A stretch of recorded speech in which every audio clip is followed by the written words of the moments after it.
E no wahine wau no haapu, hamene wo une papa etene ini te ohipa. Cet endroit-là, quand j'étais beaucoup plus jeune et je travaillais à la Sept-Îles, c'était de la brousse, ok? Je ne sais pas si on t'a dit ça, mais il n'y avait que 75 toits, où il y avait 20 personnes par toit. Hein.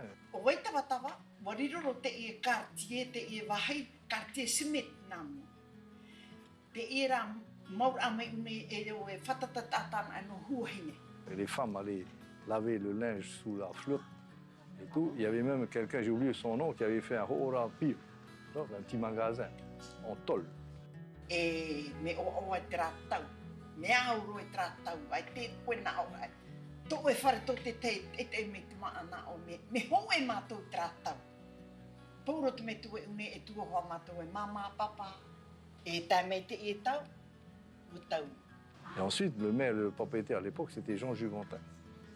Et on nous a dit, bon, vous allez vous occuper d'eux, qu'ils soient dans des maisons un peu plus dignes, on va dire. Et quand on a étudié, de 75 toits, on a été obligé de faire 122. C'est pour ça que tu as 122 logements ici. Voilà.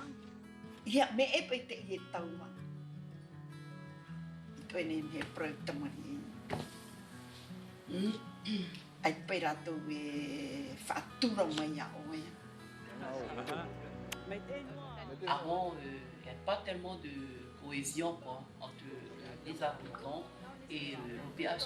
Aujourd'hui, il y a cette cohésion, quoi. On va dire l'association, le quartier quoi, et l'OPH.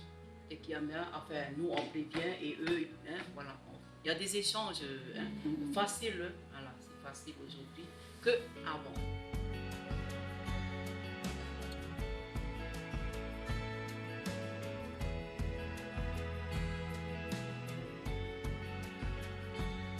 Ce qu'on voulait faire ressortir, c'était le lien que nos habitants ont avec l'île de Huahine. Parce que Veitawatawa Area vient justement de Huahine. On appelle aussi Huahine Veitawatawa.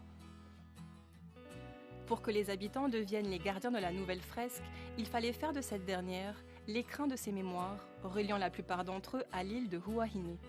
Des liens comme un pont entre passé et présent, manifestés aussi à travers le contraste entre les styles artistiques réunis dans cette œuvre, vouée à ouvrir dans une dimension plus subtile un dialogue entre les temps anciens et modernes.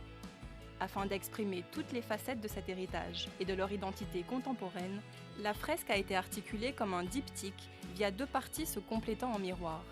La partie droite évoque ainsi un retour aux origines, illustré par des motifs de protection issus des tatouages traditionnels et incarnés par l'histoire de Hotuhiva, une princesse légendaire de l'île dont on dit qu'elle engendra 8 enfants qui devinrent les 8 districts de l'actuelle Huahine.